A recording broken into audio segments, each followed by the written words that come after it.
What's going on, guys?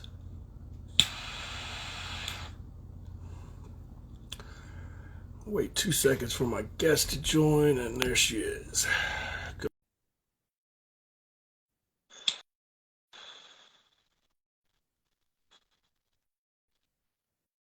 Next, Nick, what's up, my dude? Thanks a lot. How's it going? What's Doing up, all right. How are you dog? feeling? How you doing? All right. It's been a little while since I talked to you. For those that may not know, Lexi's I consider a commercial cannabis OG. As far as people that I met that have been in and out of commercial grows, like it's a fucking job. More people I probably met know you through the commercial industry than any single other person that I know.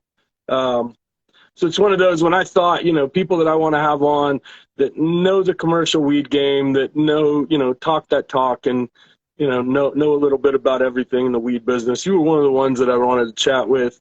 For And having yeah, me, stoked to dude. have you on, Real man. good to see you. How's the recovery after surgery?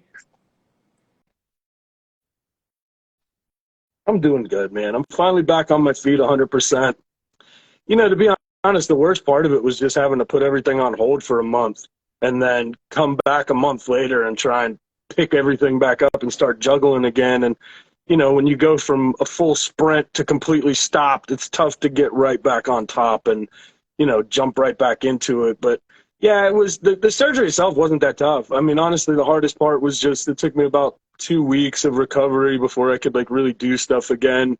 And then yeah, a lot of it after that was just catch up, because by that point I got orders that are stacking up and got my Instagram page shut down This again. is I new. think it was the fourth fucking one now.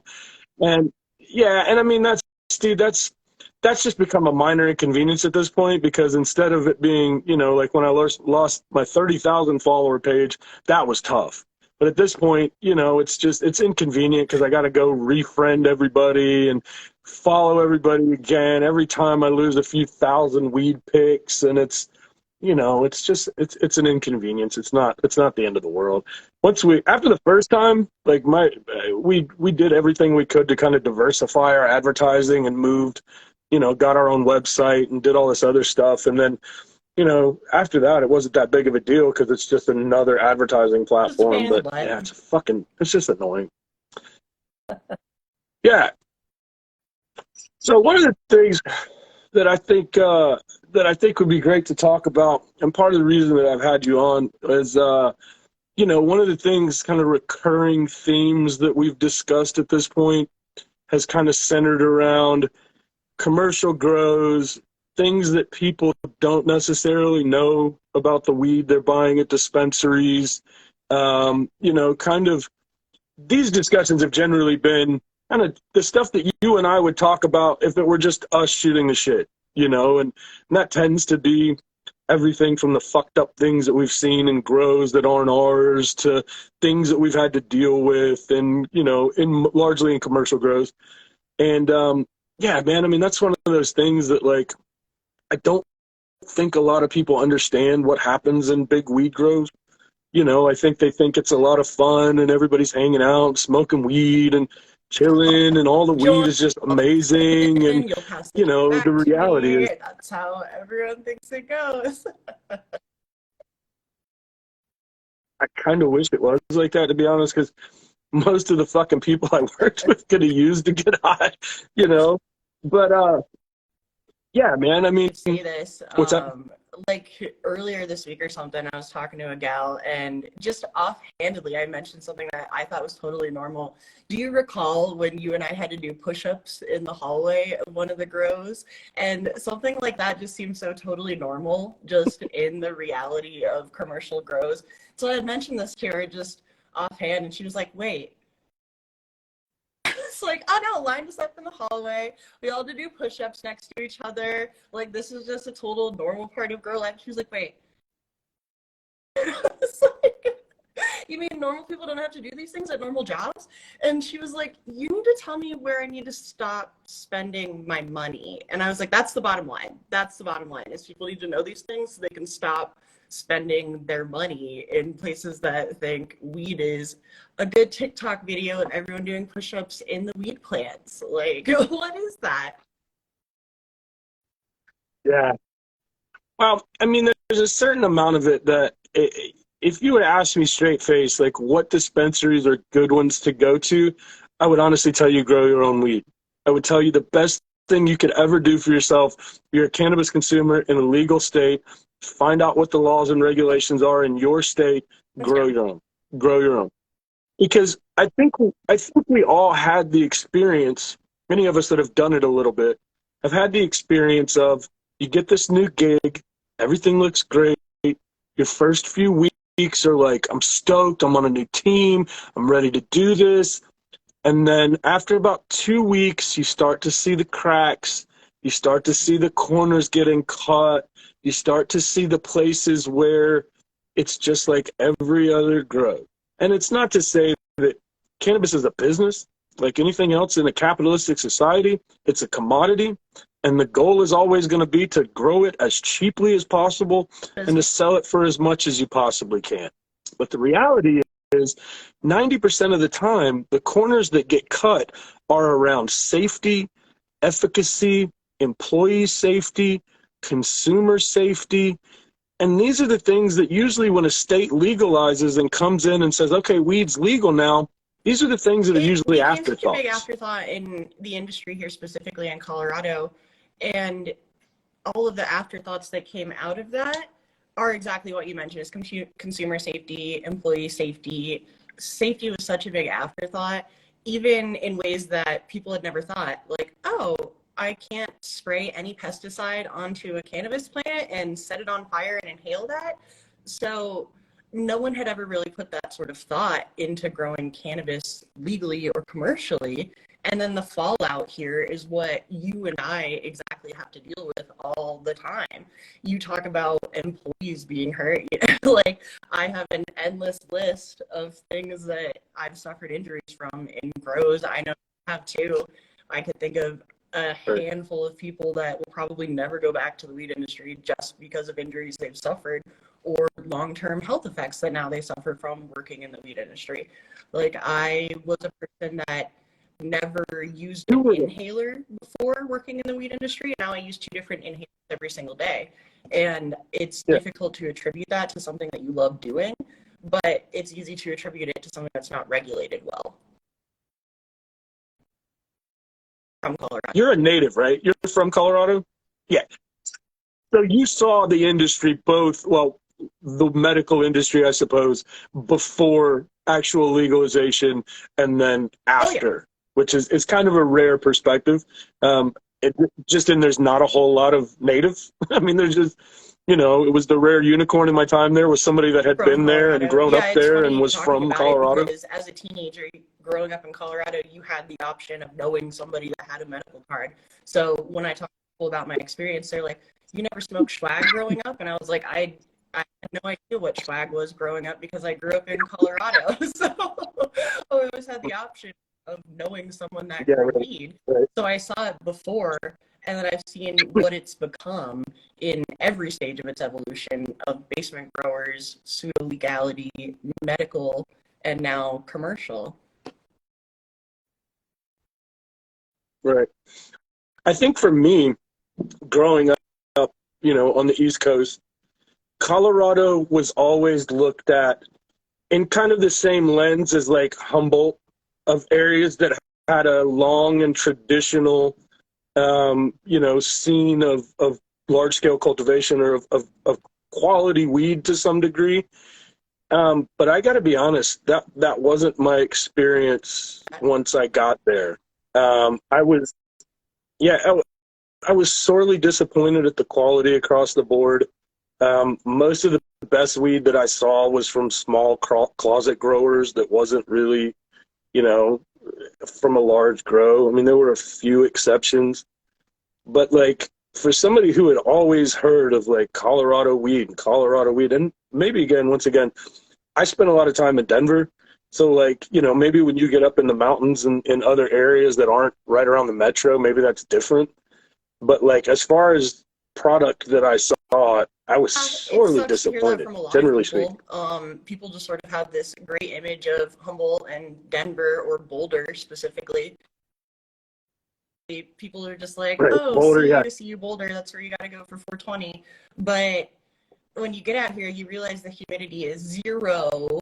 And so everyone has the ability to Zero, grow yeah. and That's dry weird. and cure good weed because they come from every other humid state and think it's the mecca and it's the easiest thing to do.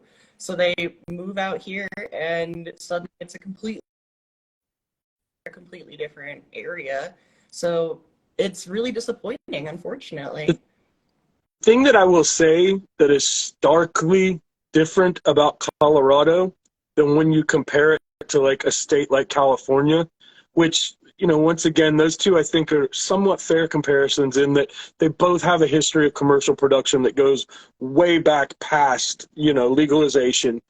But I think the big difference is that in Colorado, weed is fundamental to the state, to just about everybody that lives there. Not to say everybody there smokes weed, but if you don't smoke weed, you're pretty much cool with it. Talk about it. It's an open thing. Whereas you go to a state like California, it's still kind of conservative in that respect. And the one thing that's very different about those two states is that California might as well be two fucking states. Like, it's big enough to literally be two states.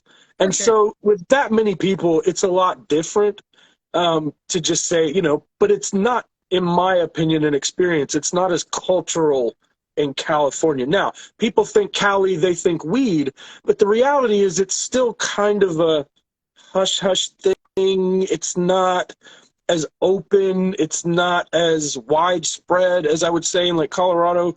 You're hard-pressed to find people that aren't smoking weed, in the weed industry, profiting from weed. You know, like it's something that I feel like is part of the identity of the state of Colorado. Whereas in California, there's so much going on. When you think California, the first thing that usually comes to most people's mind is Hollywood and movies and things like that. And that's generally, when you think of the identity of the state, like that's kind of what a lot of people think of. Yes. Whereas in Colorado, it's hard to think of Colorado and not think of weed. Like, it's not only do they probably have more dispensaries in just Denver than, you know, in almost any area that I could think of in the country, but it is one of those things that, like I said, it's hard to find somebody who's either not in the weed business, profiting off the weed business, smokes weed, or is just generally cool with it and doesn't give a shit, you know? I have family in England, and that's even across the pond. They want to ask about weed in Colorado. And I am just like, even in a foreign country, people want to talk Yeah. about weed in Colorado. The funny thing about that is that I would say, as far as my international customers go, as far as seeds go, it's pretty much Canada, Australia, and then the UK.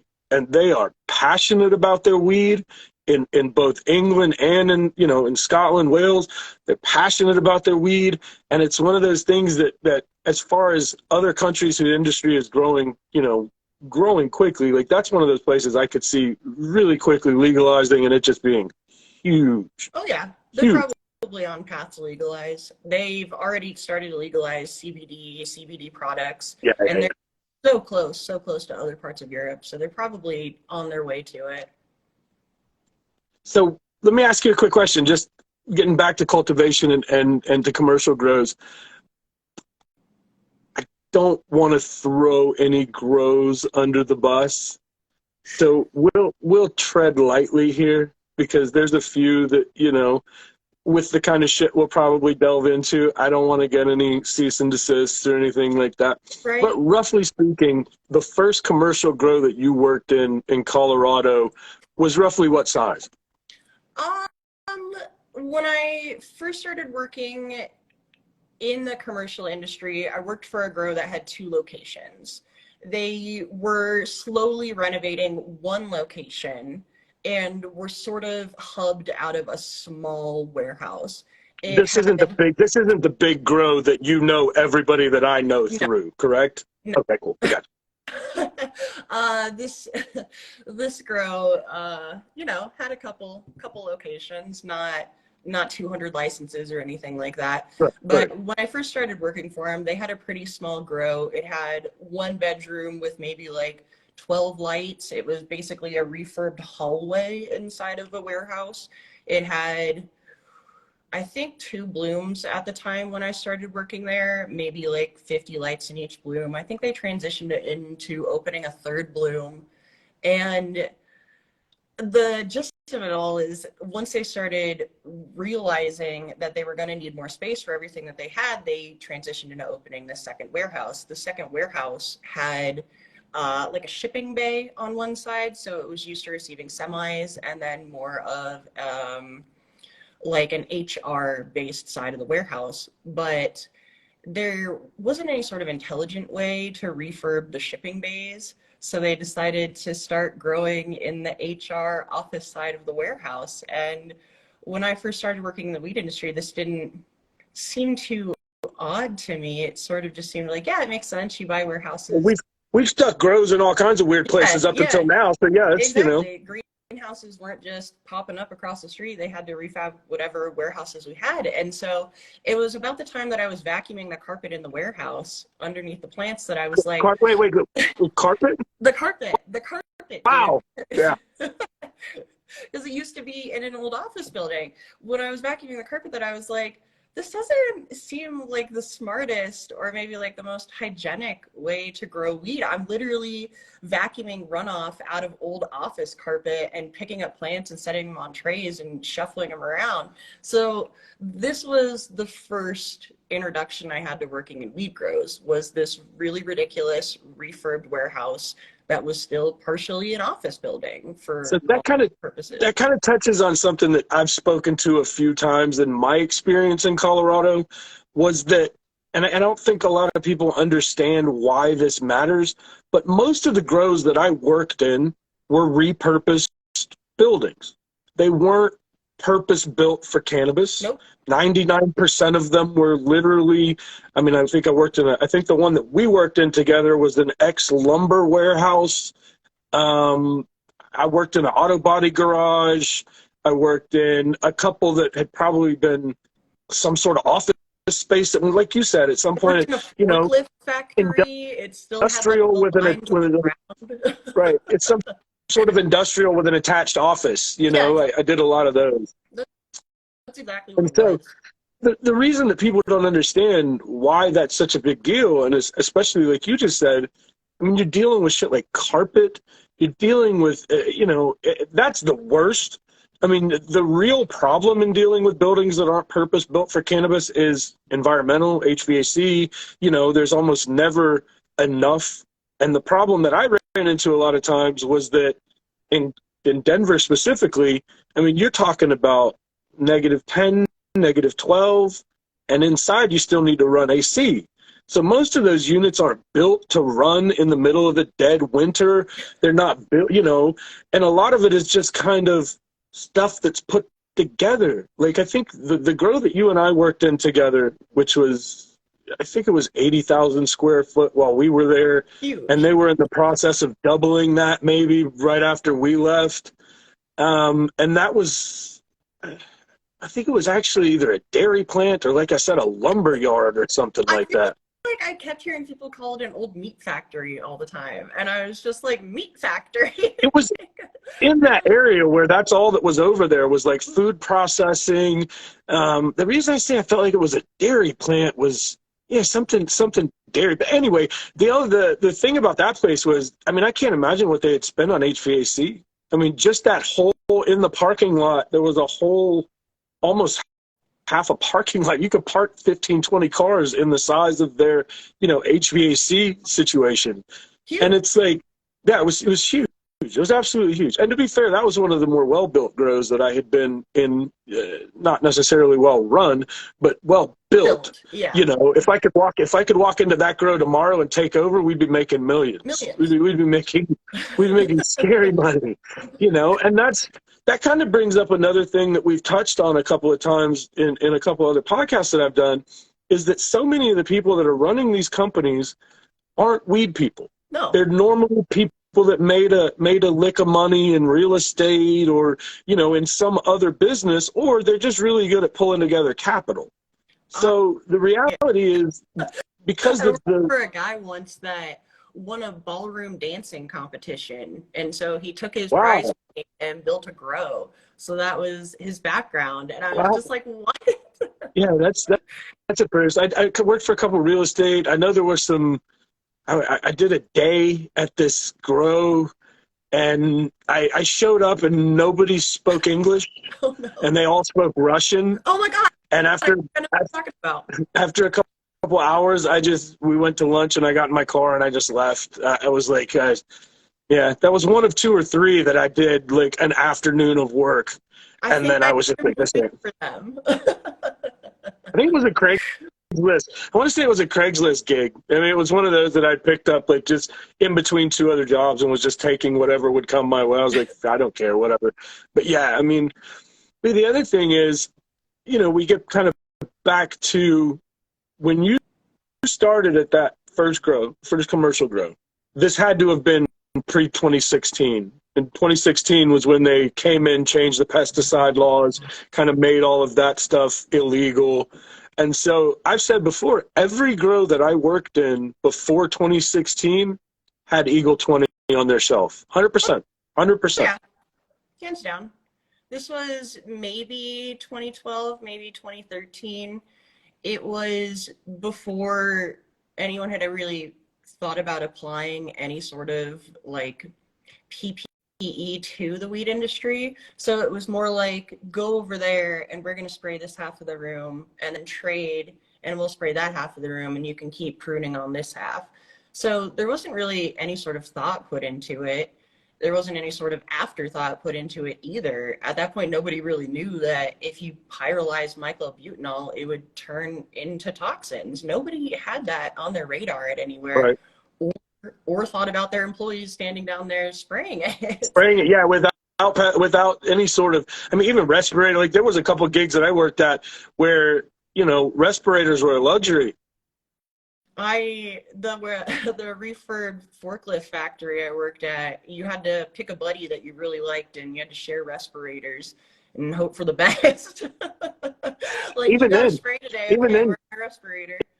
yeah, even then you were lucky to get the ones that had the proper VOCs, volatile organic compound filters and stuff. Like they'd give you one for particulate, which ain't going to keep anything out, anything volatile out. Get a particle mask, or you're lucky if you get a surgical mask. Just pull your shirt up while you're spraying. I joked in one of the pods that we did not too long ago about when I got to Colorado, one of the first couple grows that I worked in, one of the first times I kind of had that conversation with somebody else about like, that stuff's not cool. There was a rumor that went around, and I still to this day don't know. Like, I haven't ever verified it myself, but I was told that somebody had gotten $1 million settlement out of one of the large grows for having sprayed themselves in the face with E20 through an atomizer. Wow. I really hope so. It's a bummer, but I believe it just because I've met the people that work in the weed industry, and I could definitely see someone spraying themselves in the face with it. Like, I wouldn't put it past anyone. And like I said, like, seems pretty deep. Yeah, when I got to Colorado, everybody was spraying that stuff. And everybody was using the same atomizers. They got the same, once again, we all shop at the same hydro shops. Everybody in the commercial industry gets all their gear from one of the couple shops that's in town. So it's like everybody's got the same stuff. And like you said, back then, I think there was kind of a 50-50, like ignorance and naivete of like people didn't really understand how nasty this stuff was. And if they did, they weren't the ones spraying it.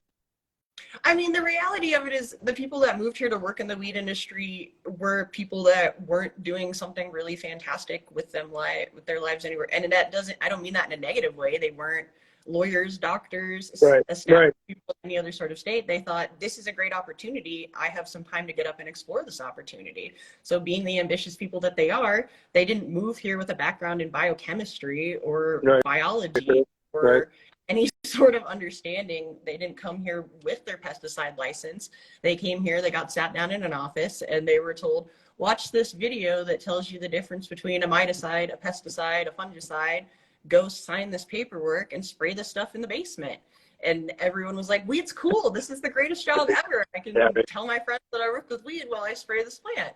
But like I said, now I use 2 different inhalers every day because it was cool. Yeah.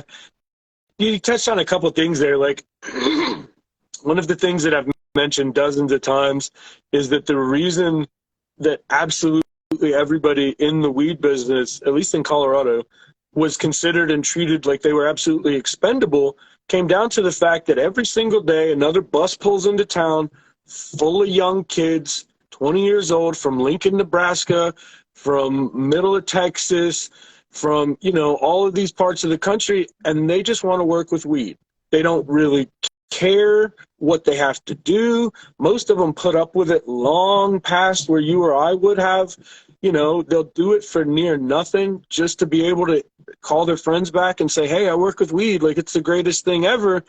And, you know, I think with a lot of the places that I worked personally, there was always this kind of glow up period when you got there where you're kind of stoked and you know, and it wasn't a couple of days in and you really start to see all of the things, or you finally get into all of the rooms, or you finally, and then you kind of, your eyes are open. Most people that work in the industry don't have the wherewithal to understand what a mited out plant looks like, or what, you know, what a massive powdery mildew problem looks like. So most of them don't really know for a while that something's wrong. And even once they realize it, there is a certain amount of, well, somebody else told me it was okay. They said we spray this stuff and it goes away, so it's all good, you know. And I think the problem at large is that there aren't more weed people in the weed industry. I think at one point there were weed people in the weed industry, but I think we were drowned out by young, starry-eyed, ambitious, not from the weed industry. So it became just a small number of voices going, hey, have you thought about the factors that lead up to a mited out plant? Have you thought about the factors in your grow that lead up to having an awful powdery problem? And when you have 5 other people standing next to you being like, this plant looks great, I'm so excited to be here, no one really wants to hear, dude, we need to talk about the environmental factors that are leading up to your contaminant problems. Because then why would we? We're still making money off of this plant.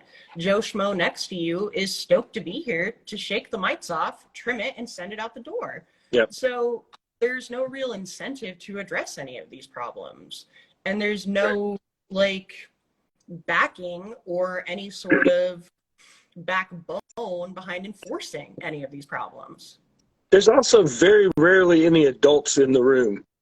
Or if there are, they're usually not the adults that know something's wrong. So like I said, 90%, 99% of the people in the building probably don't know that something's wrong, you know? The grow you and I worked for, I think the guy we worked under was like, I just turned 21. I just moved here from Tennessee.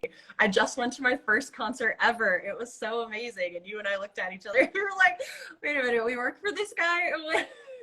He was like, I went to my first concert. And I was like, oh, no, this is awful. Yeah. So the people that are in charge.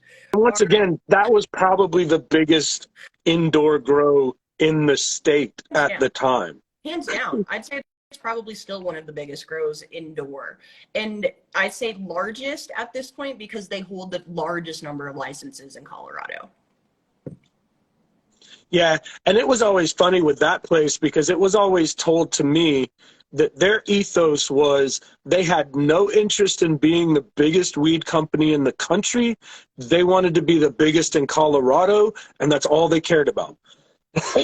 Well, money talks, and money's got to come along eventually and shoo you on into other markets. So, you know, the thing about that grow particularly that still to this day kind of sits in the back of my head rent-free was that the weed that I saw grown in that facility was arguably not the worst weed I ever saw. Like the flower that they were growing, by and large, was not bad. The problem Not bad. with them was all post. It was all post. It was all harvest. It was all everything from the minute it was pulled on, and then the weed that they were selling in their store was nothing but mids garbage. What's funny is the apex of what they could be for what they're doing is not bad. So they're Right. really hitting like the best that they really could, pushing out of that facility being not bad, which is unfortunate to sit with your expectations that low. But for the size, for the people that worked there, for the level of intelligence that worked there, not bad was pretty good for them. Yeah, that's true. But Especially at that scale. yeah, and the thing is, well, once you start pushing it out at that scale and you start sending it out to 200 stores in the state, that's probably where you're going to start losing all that quality. Yeah. Yeah. And that was one of those places that, like I said, I think everything they did was electric trimmers. So it was all pretty much bucked down, trimmed wet, hung on rack dries, like you did everything wrong. You did everything wrong you possibly could have. But I will also say that was probably the only grow that I saw with my own two eyes that I saw legitimately hit 3-alight. Not 100% of the time, but enough times that you go, man, something's going right. Something's going right. Something's got to go right for you eventually. And at that size, they were really lucky to hit 3-alight when they did. Right. And for that side to be sustainable, you really need to be pushing your employees to hit 3-alight. Otherwise, you're throwing so much money away in electricity and HVAC. And 9 times out of 10, it was Blue Dream. If they were, and I will be honest, man, I saw Blue Dream buds in that room that made me understand why that strain is still around and why people still talk about it. Because, up until then, if you've seen some really efficient Blue Dream grows, it yields, it's nice, it does well. But I'm not joking. I saw buds out of that room that were 2 feet long, like just single tops. And you just go, man, it's not for me. But at the end of the day, I can see why somebody's running this strain, because if it throws down like that on, straight salt, no flush, like just, it was impressive. Like the weight was impressive. But then when you would go to the store and you would see what they're actually selling, I mean, the best of it was garbage. I grew up here on Blue Dream, so I just want to say that. Shout out to Colorado Blue Dream. That was the high school strain you wanted to smoke when you were 16. So just want to say that. I've grown plenty of Blue Dream for the weight because it's going to dump for you. I mean, the best thing they could do was grow Blue Dream so that they could get to the store.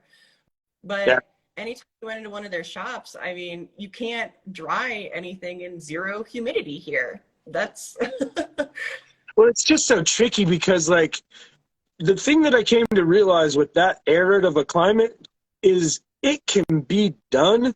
It just takes a level of control that most commercial grows aren't built for.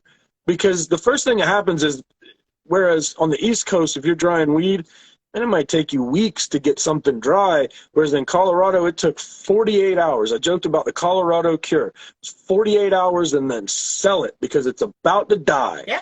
And the reality was, if you could control your humidity a little bit in that initial drying stage, then you could kind of cure it properly and get a decent cure.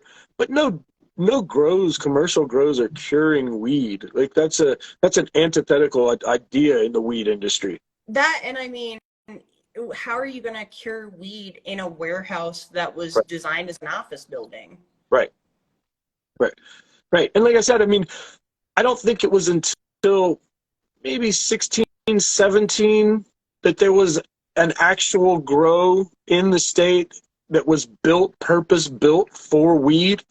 It was when once again, I don't want to shit on anybody, but when the breeder grower went out and built a grow. And I mean, everything I've heard from that grow was they got the same problems every other grow's got. Yeah. Most of them, if you've got employees, them employees are growing weed at home. Them employees got the same problems. They're pissing eagle and mallet on their plants so they don't have to deal with it. That doesn't mean the problem goes away. It means when you take your shoes into work the next day, now work's got those problems. Right.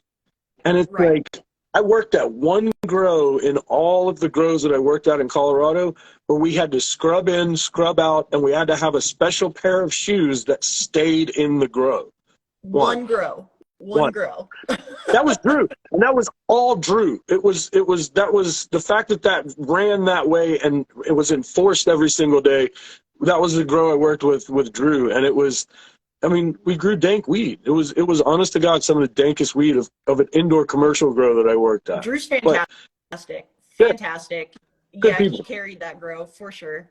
If he hadn't brought his intelligence to that grow, they wouldn't be where they're at today, hands down. Yep. Yeah. Yeah, I don't even know if they're still around today, to be honest with you. I haven't heard their name. It was one of those that I want to say the owner had gotten sold on the dream. So it was literally, he had a friend that had a successful grow and was like, bro, so easy, get in the biz. You're going to make tons of money. You'll never believe it. I'm just counting my bread. And then the reality sets in that that's not how it works. He at least made the right decision to hire people who knew weed to run his facility. So, you know, that's the big thing that most of these grows, you know, it's a small investment at the end of the day. You know, hire somebody who's a lifer, pay them 80 to 100 grand a year plus. You're going to be amazed at how much money you're going to make. But when you're constantly changing variables, when you're constantly changing, you know, lead growers, when you're constantly changing nutrients, like that's the opposite of how an efficient grow is run. An efficient grow is run consistently every single day, 365 days a year. And that's the only way it can be done, because anything else is going to be the same shit we've seen 100 times. It's going to be constant rotations of employees. It's going to be new grow leads every single month or every 6 months, you know, and it just comes down to the only grows that are efficient are grows that are set, dialed in, and consistent. And that's the opposite of how most commercial grows that I saw were run.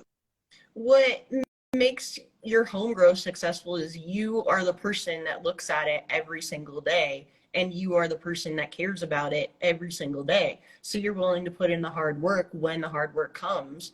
But when you've got such high turnover in such poor environments, has to clean up the mess every single day. And when that burden falls on kids, they're not going to grow a fantastic product. Yeah. And I mean, the other thing is there's kind of this, you know, idea in the commercial weed industry that there's always a lower tier product we can sell people. So it's like, it doesn't have to be great quality because we can always make edibles out of it. It doesn't have to be great. We can always sell pre-rolls out of it. And, you know, we did the math one time. The math on pre-rolls is stupid. Like the amount of money that you make on a pound of weed selling pre-rolls is insane. It's by far your highest markup in a commercial weed scenario. And when I had Drew on, we joked we were going to do an hour, he and I, just about shit we've seen and go into pre-roll. You know, the wife ran a dispensary at one point, and just the stuff that you see, the stuff that, you know, you just go ask, and if not, know who you're buying shit from. Like, ask your grow, ask your dispensary, wherever. If you're going to shop commercial, at least ask these people, like, hey, what pesticides do you use? Are there rules and regulations in my state regarding the safe use of pesticides? Because if not, don't buy weed in a dispensary, period. You know? Don't buy weed from anyone that's not licensed to apply a pesticide. Start there at the very bare minimum. Right. You know, and the other thing is, most people don't, it's once again, it's purely ignorance in the sense that most people who are just casual smokers or people who love smoking weed, most people don't know that there's toxic stuff that people will easily spray on your weed in late stage flower. That's the other thing that so many people don't understand, is that really spraying anything on a late stage flowering plant is bad. Period. I don't want to spray water on my plants. you know. Hands down. I mean, you need to explain that there is a pre-harvest interval to your staff that you're asking to apply pesticides to. And if they don't understand what that means, they shouldn't be handling your plant, period. But there definitely grows here in Colorado that are like, oh no, it's totally fine to spray this up until the day of harvest. And that sort of mentality is widespread here, very widespread. Spray up until the day of harvest. Once we dry it, it needs to go out within 48 hours. So you need to spray continually. The powdery mildew doesn't stop growing because the plant's in flower. Right. You know? Exactly. But it's one of those that, like, when they banned all, especially in Colorado, when they banned all of the toxic stuff, then people just shifted over to stuff that is organic. Fucking cyanide's organic, and that shit'll kill you dead. And it's like, that's when we started. I'm going to be honest with you. I'm going to be honest with you, straight-face honest for a minute. We didn't hear about that fucking hypermesis syndrome until commercial growth started to become a thing. For hundreds of years, cannabis in this world, all the way back to antiquity, has been used to calm stomach ailments. There had never been a reported incident of this causing cyclical vomiting. As soon as we got commercial grows, and as soon as people are using all kinds of nasty stuff in their grows, all of a sudden this new disorder surfaces. The thing that kills me is for all these papers that have been written about it, for all of the supposed data, I haven't seen one instance where the offending product was tested. So where they took whatever, put somebody in the hospital supposedly, and tested the product. Because that's how we actually start to figure out what's going on, instead of just saying, this mystery ailment just popped up that we've never heard of in hundreds of years of using this plant. But about the time we start pissing Avid and neem was another one that, like, smoking a bunch of neem ain't a good idea. Not another one that I want to smoke. It's organic, not something I want to smoke. And, you know, it comes down to, once the nasty shit went away, now it's all bacterial stuff or organic stuff. I don't want to smoke any more than I want to smoke Eagle 20 or Mallet. Right.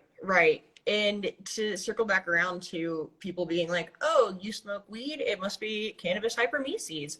It really attributes to the lack of thought that went into establishing the industry and jumping off at a legal standpoint, is that doctors and hospitals are going, you smoke weed? Oh, must be weed. That's the problem. Weed's the problem. Right. But no one's going, has anyone tested the weed to see what's in the weed that you're smoking? Has anyone tested any of the concentrates to understand what we're blasting these concentrates with, to see if those might be impacting your health in any sort of way? We just went, oh, okay, you're smoking a little bit of weed. You must now have this syndrome that we had not heard of for hundreds of years smoking weed previously. Right. And even with the one thing that you mentioned about extracts, the thing that people don't understand about extracts, and even the most basic, the shit in your vape pen, right? Any reduction of that plant reduces everything that's in it. So it's not just reducing the THC and you know, it's reducing pesticides, fungicides, mold, you sprayed on it bugs. That's one that just kills me too, because that's another one of those things that people who don't want to use toxic stuff, which obviously nobody should be, but the first thing they want to use is sulfur, and sulfur is so bad. Like, people smoking sulfur is not good. Sulfur being all over your weed is not good. And, you know, a lot of these that we're discussing that are the worst kind of offenders are ones that are specifically for mold and mildew, which becomes a problem pretty heavily late stage as you start to cool things off. And, you know, as humidity levels are kind of regulated, it blooms heavily. It just goes everywhere. And I mean, I've walked into grows in Colorado where it was pretty much like, here you go, man, here's the keys. And you walk in and it looked like somebody had just taken a bag of powdered sugar and just shook it all over the room. And it just, everywhere you look. The kids that entered in the weed industry when I entered in were like, look at how sparkly these plants are. Like, the crystals on these plants are so thick, and oh, this plant must be so heady. And you're like, no, that's mildew. And it hadn't ever occurred to these kids that you could grow a mold or a mildew on a plant. This just wasn't anything that had existed in their background before. Yep. And I mean, it comes down to, you know, a little bit of know your product, know what you're shipping or shopping with. But like, once again, if you don't have enough access to be able to ask somebody, you're better off not. You're just better off not, because, you know, we could have a whole day. Like I walked into a grow one time, did an afternoon. It was another one of those afternoons where I just walked out. And these people had a super highway of mites in the corner. I mean, there was a whole corner that you couldn't get to the wall because it was just all webbing. I saw 2 bugs in this grow that I couldn't identify. Like, they were bugs I didn't know fucked with weed. I literally couldn't identify them. And so it comes down to, and here's the trick. That room that I walked into that looked like somebody had shaken powdered sugar all over, the room that I walked into that was covered in mites, and that was actually a celebrity endorsed grow, all that product got sold. People smoked every bit of that. Every bit of it. That's what goes in your pre-roll.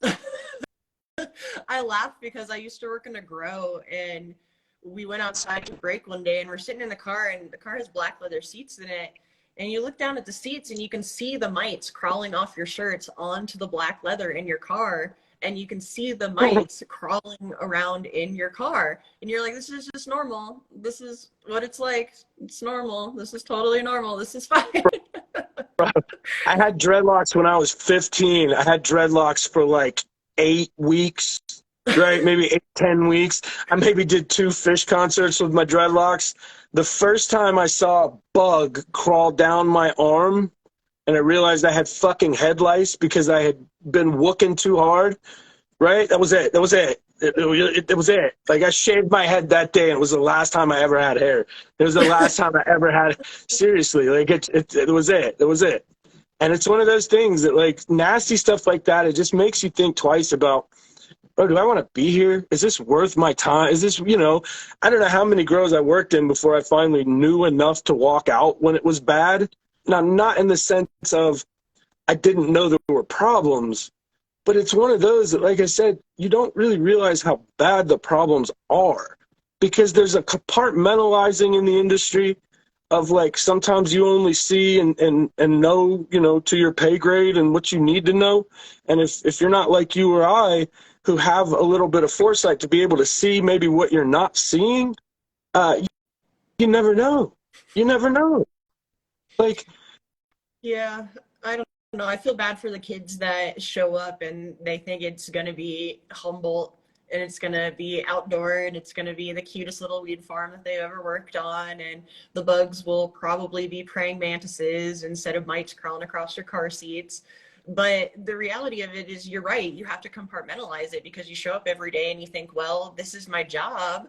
And you have some guy yelling at you that you're lucky to be here working with weed, because there's a bus full of people behind you that they can fill your spot with. So enjoy the fact that you're here working with weed. So you really do compartmentalize just the nasty, or the things that are inappropriate, or the things that are just such big red flags for you to get out of there for your own health. Like, you and I have suffered injuries beyond injuries working in commercial grows, just not working in environments that were safe for us to be working in the first place. That's the reality of it. and the thing that I say, like, I've told this before, and I think it's a good timeline to understand weed legalization, and I don't think it gets talked about a lot. So let's say whatever state goes legal tomorrow, right? Brand new, weed is now legal, passed by the people, passed by law, whatever it is.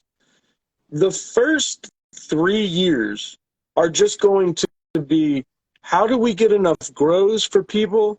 How do we over-regulate the weeds so we cover all our tax money? We don't miss out on a shy nickel we possibly could get. And, you know, how do we, like I said, they almost always start with a couple grows. That's never enough. So they end up having to, now we got to freak out and issue more licenses. How many of those licenses, where do we put those? How close can they be to this or to that? It's all of the money, right? The first 3 years is all about, how do we make as much money? How do we get as much taxes? At no point do things like pesticides, grower safety, employee safety, smoker safety, the safety of people who work in dispensaries and not getting robbed and shot. Most of these, like I said, when I started working in Colorado, you couldn't have a pistol, an armed guard in your grow. So the first 3 years are literally just everybody tax money. We just want to get all our money. And then after that, you start to see, oh, we should have thought about pesticides. We should have thought about safety of our employees. Like, a lot of this comes from there being no federal legalization. A lot of this is still the fragmented nature of the industry and how it's put together, and it's kind of duct taped and ramshackled, and it's whatever we can get together to make a grow work. And there's just a certain amount of, as somebody who, my state just went legal, like, what should I do? The reality is you should figure out what your laws are pertaining to home grows, and you should get your grow going now. Because dispensaries and industry and the weed business is only going to get worse as bigger companies are able to buy in. Less interest is going to be put in anything other than razor-thin profit margins. There will always be big companies, and there will always be, your bottom shelf beer. I don't want to name a company, but there will always be room for, small boutique quality, focus on people who actually care about what they produce and how it's produced. Like, that cream will always rise to the top, because the biggest companies, it will always come down to canopy space. If you can't have the biggest canopy, you're not going to be able to make money. And it's all about that inflation, that artificial inflation of we can't put our money in banks, so we just have to make it as big as we can so that we can sell it to the next guy.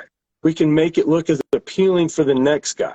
And there's never a thought put into 5-year plan, 10-year plan, efficacy, efficiency. We don't care. We just want to make it look great so that we can stick it on the next guy. When we drag an investor in here, the investors don't know what good weed looks like. Most of them are shit shocked just to be in a room full of weed. They're just like, holy shit, this is amazing. You believe all this weed? It'd be $12 million today. They don't realize how much is it's all duct tape and it's all held together. And it's like, most of the commercial grows, save your money. Save your money. Save your money. Save your money and spend it on grow gear. Like, you're going to learn more from the industry and about the industry from doing it yourself than you're ever going to learn from, because none of this is published. Nobody puts any of this info out there. Nobody even talks about it. And that's kind of why I did this show, is because there's so many conversations that I have with people, the shit that you and I chat about, if it's just the two of us, or, me and Drew, or, whoever it is, there's a lot of the industry stuff that most people are never experienced. They never see it. They never hear about it. The people that are in it are talking it up like it's the greatest thing ever because, it's what you do. It's advertising.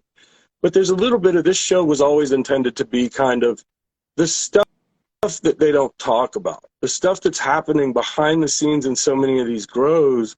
And it whereas in Colorado things changed to a degree, in X, Y, or Z state that just legalized, the whole process is starting over tomorrow.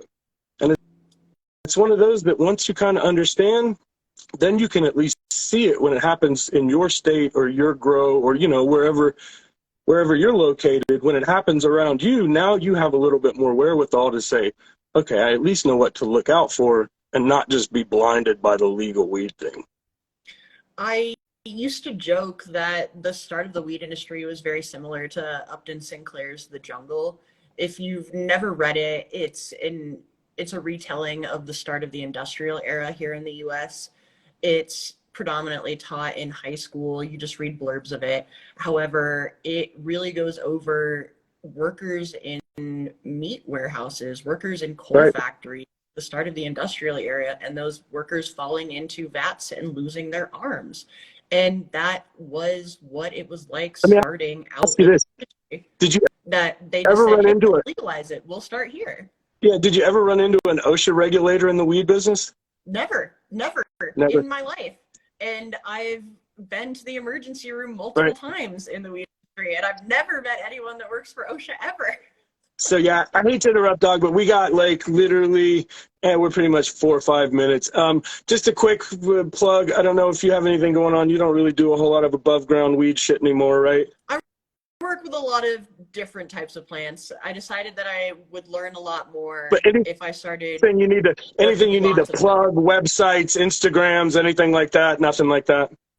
Just check out my friends. Check out Nick. He's a great guy. Check out Drew, Check out Green Star Grower. Drew. I'm gonna have Drew. I just told Drew today. He bailed on me this weekend. He was supposed to do one with me, and he slept through it or something. So he's gonna come do 420 with me. It's not a Yay, normal stream day. that'll be so much fun. But we're going to do a 420 together. But anybody looking for seeds, www.terpfiend.com, terpfi3nd.com. You can also get me at terpfiend, terpfi3nd on Instagram. Don't stay there long. Just get my link tree and go to my other pages because Instagram's shitting on us these days and they don't want us here, so we don't want to be here. But literally, it's just a place for everybody to get all my various links and figure out where we're at. We're going to wrap it up. Lexi, thank you so much, dog. I'll have you back another time. We can do another hour. That was easy. It's always easy talking to friends about weed. We could do it all day, you know. But thank you so much for coming on. If anything here appealed to you, if it spoke to you, click a like, tell a friend, get the word out. We appreciate everybody, and you guys have a good one.